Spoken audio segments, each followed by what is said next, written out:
period. Now that's hard to say because we've got a lot of pretty things, we've got a lot of brand new, but I love rubies. And today when you walk into a retail store and you're looking for a ruby, they will take you to an area of the store where they have a beautiful display of created rubies. And if you say, no, I want a genuine ruby, they don't have them.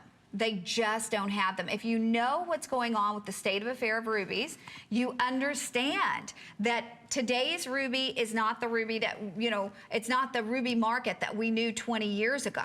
Today, to get a genuine ruby, which is this is a genuine ruby, it is not a laboratory grown ruby. It can be hundreds and hundreds and hundreds of dollars for a small little cluster.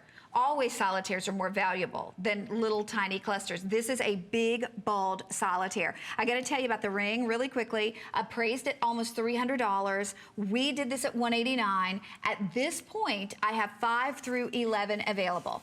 5 through 11. The 11 is almost sold out. The 9 is almost sold out. The 5 is almost sold out.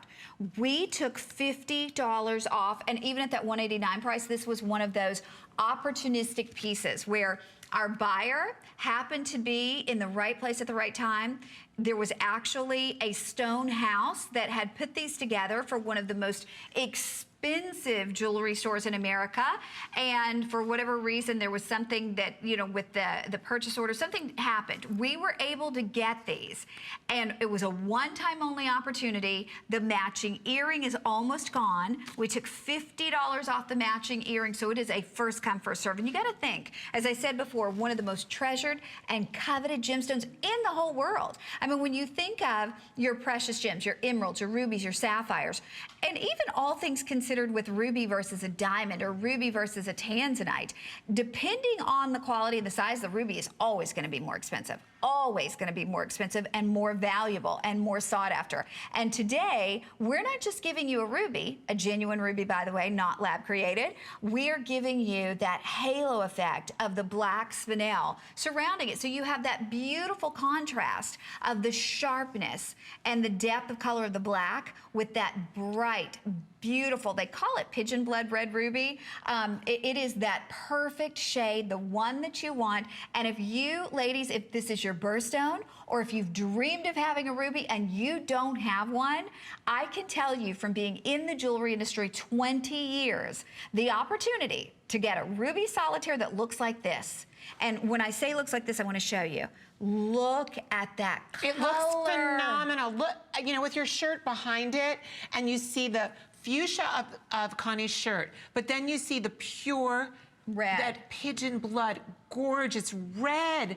And look at the luster and the shimmer and the iridescence. It literally, it looks like it is just, I can't even explain when I'm sitting here and I'm blown away. And this is my jewelry, but I must tell you, I haven't been able to get rubies today to look like these rubies. This was one amazing opportunity. Carol, I'm sorry, the earrings, here's your chance because we have 99 earrings left. Oh my gosh. 99 people. So even if you don't get the ring, but I mean, can you imagine?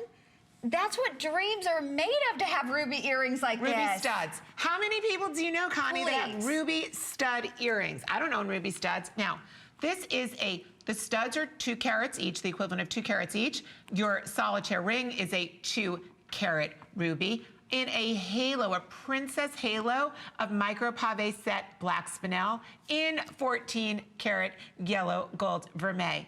Girls, I have to tell you, Connie is amazing at speaking to the rarity of the ruby. I'm gonna take it one step further and talk to you about how a ruby makes you feel, about the contrast between black spinel and the rich, real red ruby. This is a genuine ruby. If someone would have told me when I worked for Harry Winston that one day I would be able to present to all of the women in America a real ruby, I would never have believed it. If someone would have said to me, Carol Brodie, now ruby is the king of all gemstones. When I sold the highest gemstones, we sold sapphires, diamonds, rubies, and emeralds. In a million years, when I started Rarities, I never thought that I would be able to present an affordable ruby. In my wildest dreams, I thought I could do blue topaz and amethyst, Sure. and I could discover some new gemstones for you. Maybe even sapphires, to be honest with you, but